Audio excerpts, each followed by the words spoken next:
The first thing that I remember when I think about World Humanitarian Day is obviously the very tragic events of 19 August 2003 in Iraq, because at one point I was working in OCHA in New York, and Sergio de Mello was the ERC and the Undersecretary General for OCHA. And he was indeed a very inspiring USG, and he was the quintessential coordinator. So there's a lot to be learned from him in terms of coordination. But the other aspect is that he was a humanitarian at heart, and he was always highlighting and speaking out on behalf of the most vulnerable people. You could sense his passion in the work, and I think it's something that we would all very much like to emulate. Actually, I was in Baghdad in 2003 when the bombing happened, and my immediate reaction was why, how, and then as I started reflecting further on what happened, what came into my mind, and I still think about today, is the need that we have to ensure we are communicating to people who we are and what we do. For me, I would think until this year, it's always been a time to think about what happened in Iraq, what started World Humanitarian Day. This year, I think all of us who work in the humanitarian field are thinking really especially about friends and colleagues who are working in Gaza. I think this is the time when the whole world should think, reflect, and remember the sacrifices humanitarian actors in the front line supporting the people affected with disasters to ensure that they live life, they cope and live life with dignity. The other aspect that I reflect on is the lives of those that have been lost as a result of serving humanity, both national and international staff, and more particularly the impact that has for family members that are left behind. Much more national staff's lives that have been taken with the complexity that comes with access to humanitarian space.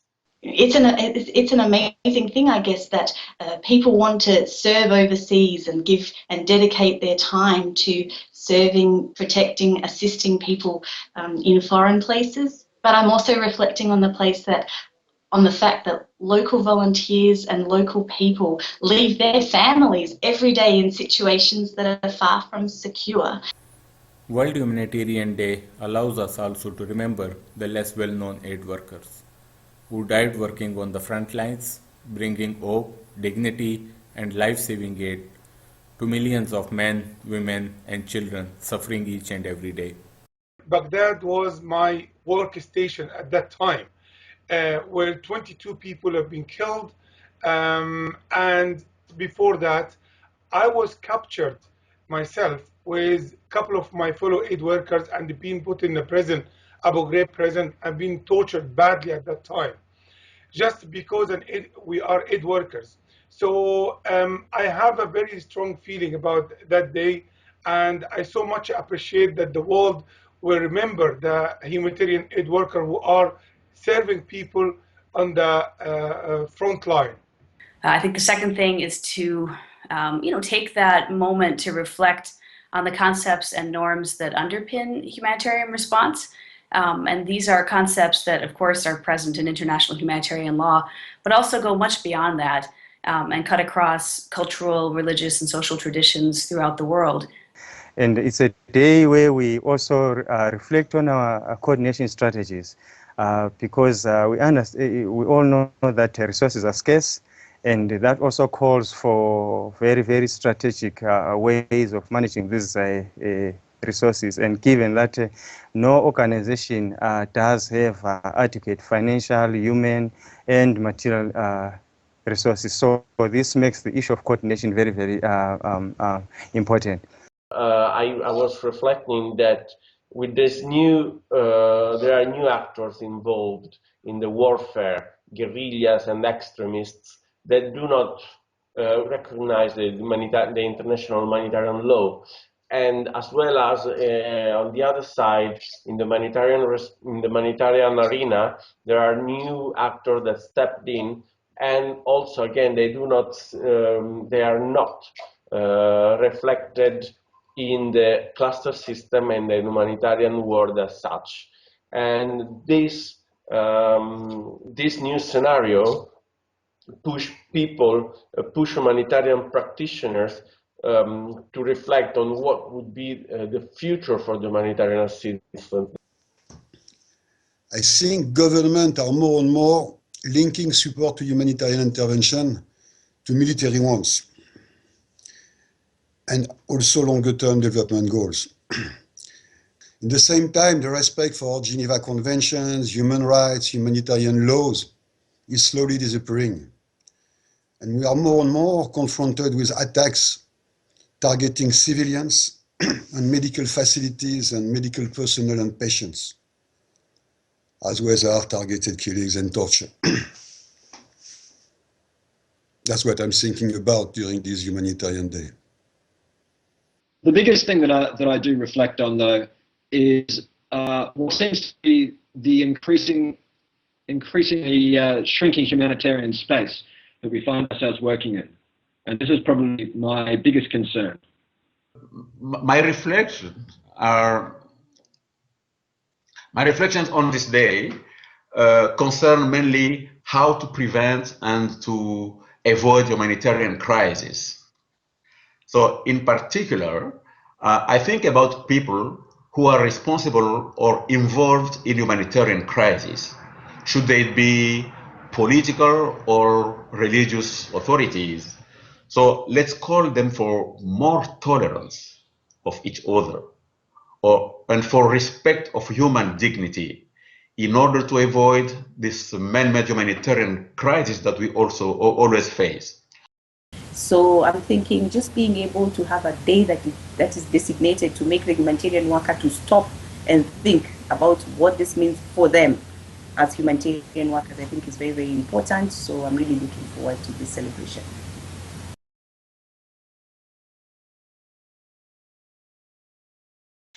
It is important to reflect on humanitarian assistance and protection because we want to value the great work done by humanitarian workers and humanitarian organizations throughout the world. Generally, I think it's vital that we reflect on what we're doing in humanitarian assistance because we're learning constantly. If we're not reflecting, we're not asking the question about whether what we're doing is really having the impact that we want it to. I think that is important because now climate change, urbanization, immigration, and then changes in the dynamics of the conflict are really reshaping the humanitarian sector. So I think that we really needed to understand what are the structural problems behind this crisis and this emergency. We also need to reflect on humanitarian assistance and protection because there are new forms of violence, particularly gang violence and narco-traffic violence that is taking place particularly in Central America, and many people are fleeing those countries. The problem I see for our profession is that the media is often very focused on the acute crisis and the very urgent response to it, but tends to forget to follow up on those problems that continue, when a response takes longer, what aid workers need to do to really deal with the issues, because the media business is very much in and out, and they like to move on to other topics, and to an extent they have to. So the perspective on aid workers is very biased in a way, because it's this spotlight when there's a crisis, and then when the crisis is out of the media and it's not reported on anymore, then we also forget about our profession and what needs to be done when the TV camera is not on. I mean, I think one only has to consider the news to see why we have to reflect on humanitarian action. Humanitarian failures, particularly those of protection, are most visible. And this week alone, we've seen the assault on Gaza, the ongoing violence in the Syrian conflict, continuing fighting in Iraq. All of these are contexts where humanitarian action is ongoing and where its failure is constantly presented to us. And I think what this selection tells you is how humanitarianism and global politics are intrinsically connected.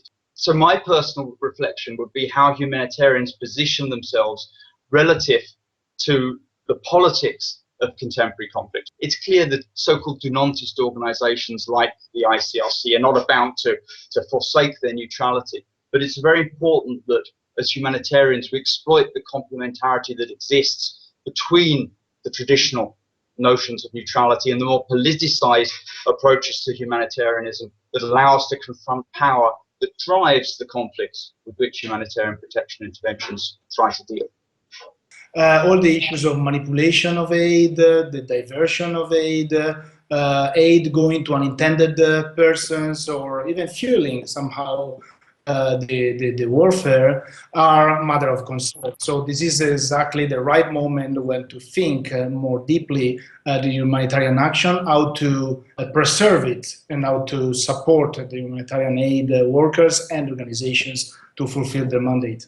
There's a tremendous danger that humanitarianism is hijacked, used to justify all manner of activity. So I think it's really important that we have a very clear understanding and we reflect hard on what these what this understanding means. The importance of reflecting on humanitarian assistance and protection is an opportunity to pause, to examine ourselves, our motivation, and our choices, to look at those areas where we can improve, both personally and professionally. I think it's important to reflect on humanitarian assistance and protection because there's all kinds of tragedies that are reported to us every day in the media. And often we don't think about the bridges that are also being built by people all over the world to reach out to communities who are suffering and provide water, healthcare, try to alleviate hunger, and provide other forms of protection. I think it's extremely important to focus on humanitarian assistance and protection because we're all in this world together. And I think we all need to stop and think about who we are, what we're doing.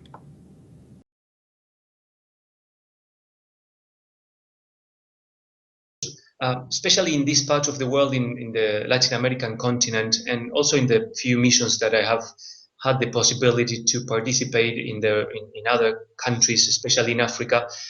One of the things that I encountered is that people don't know what a humanitarian worker is. And that creates a huge amount of problems and has difficult consequences for those that are organizing the responses when a humanitarian effort is needed.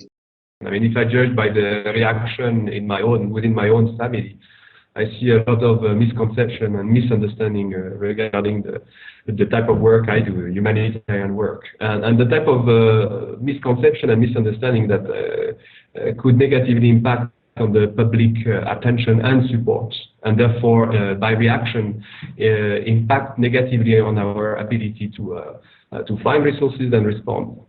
It is important that to enhance the understanding of humanitarian work so that because without the public, it will be very, very difficult for us to play our role. We need the public to provide a conducive environment for the delivery and distribution of resources. The public needs to know what we are doing. The public needs to know our success stories. They need to know our problems, our challenges, and our constraints. The public needs to know that we are making a difference and a change in the lives of those in need. The public needs to know that we do have performance measurement standards and that we are held accountable to multiple stakeholders. But more importantly, through information sharing with the public, we can in many ways enhance fundraising. It is critical to create the public understanding so that at least the public people can know what these people who go through, who are affected by disasters, are going through, and they can influence and lobby their governments and the international community to respect the international standards, and as well to make sure that the public are aware and they can as well contribute to the responses in a number of ways. And educating the people would mean educating them about what humanitarianism is, the dangers that are involved, so that they know what to do and how to support humanitarian work. And also to inspire them so that they can help when they are called to do so and when the need arises. When a humanitarian emergency occurs, the first people on the ground are usually the local responders. And I think it's good to be able to give them a good understanding of the nature of humanitarian response and humanitarian work. But just being able to integrate them into the response that we do will make sure that, will ensure that we are able to basically work together. When we come to the ground and find them already on the ground, they'll be able to understand our motive, they'll be able to understand our mandate, and they'll be able to give us direction, especially on the local circumstances that prevail. I think it's very important to enhance a public understanding of humanitarian work, because we have to continually enforce the principles of humanity, impartiality, neutrality, independence, and universality. It's different from development work, it's different from military work, it's different from other workers in the world, because humanitarian work is free from any politics.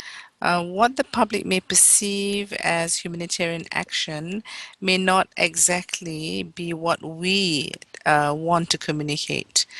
For example, we are very, we underpin the humanitarian principles as one of the foundations of humanitarian action, and this is crucial for public to understand, because when there is increasing number of people wanting to participate in some form of humanitarian response, failure to understand that there are principles that are crucial to good humanitarian action will actually result in more complications. Unfortunately, the language that is used by humanitarian actors, the usual humanitarian actors, may not necessarily be understood. Well, I think the most difficult thing to accept and to understand is impartiality. That impartiality doesn't mean indifference to the suffering of the victims, nor indifference to the justice or injustice of a cause, but it is an essential means to get the humanitarian action, assistance and protection over to the beneficiaries. And I also think it is important that the public and also the victims understand the limits of humanitarian work, otherwise they will be necessarily disappointed and perhaps take the wrong choices. If we're having a direct dialogue with people about who we are, why we're there, what we can do, what we can't. So these things really do play an important role in keeping us safe. That transparency is essential. For the general public, or people who are maybe not directly involved in it, to realise that it is quite a complicated business. It's not easy, and there are lessons to be learned, and I think if we're to get better, we have to put resources into continually training and building up people to do their work better. I think in this incredibly complex environment, the public is the ultimate arbiter, or ought to be. Certainly in countries in which the public have a say, they have a very significant role to play in holding politicians to account for the kind of humanitarian work that's done.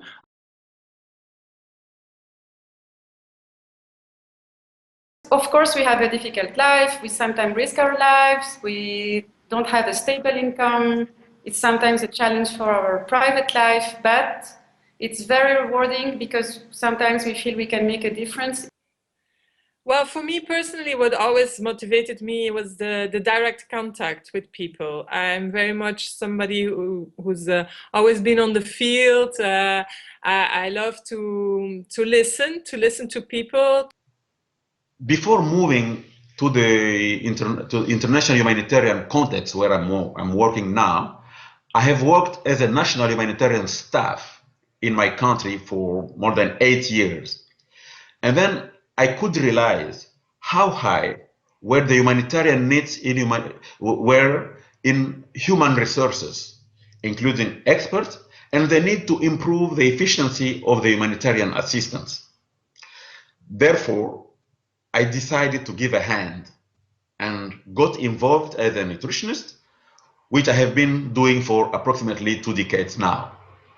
My first humanitarian experience comes from the Balkans, and my own country has relatively recently emerged through a very bloody, bitter 5-year war.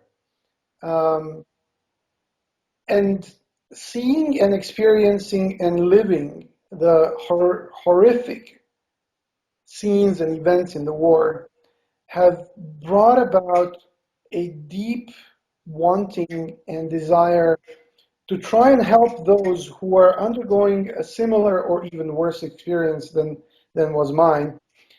Myself, I moved into humanitarian assistance because it came to my region. We were a little young at that time, not thinking about protection as per se, but it was just how to deliver the services. And then gradually, I found myself that there is a need also to get involved into protections. I also personally feel motivated by the fact that anytime I see people affected by disasters, the first thing that comes to my mind is the fact that it could have been me that is in that situation. Having grown in such an environment, I really understand the challenges that go with failure to access education, food, shelter. So this is one of the key motivators to continue working in an environment so that all those that come after me may not experience the same fate. Well, I think there are a number of reasons that I want to work in the humanitarian sector. I'm a researcher, so I'm not a classical first responder to emergencies. I'm not a hands-on protection officer. But I think there are many important issues in humanitarian assistance and protection where researchers can play an important role.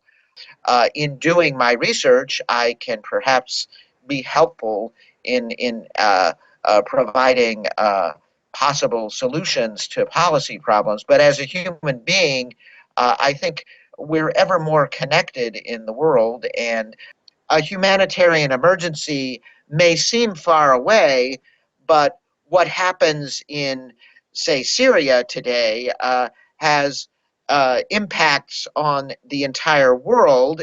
And many people have the impression that it's impossible to convince non-state actors to change their behavior. However, my experience with Geneva Call shows me that it is possible, and it's very rewarding work, especially when you see the achievements made both through the change of attitudes within the groups and on the ground. So for me personally, working in the humanitarian sphere is very special, and it's part of being compassionate. It's part of being part of an international community to do good and to help those who can't help themselves sometimes, but at the same time empower them to help themselves. I find it really rewarding and self-satisfactory to help people that they are not related to me by any means, but they are human beings.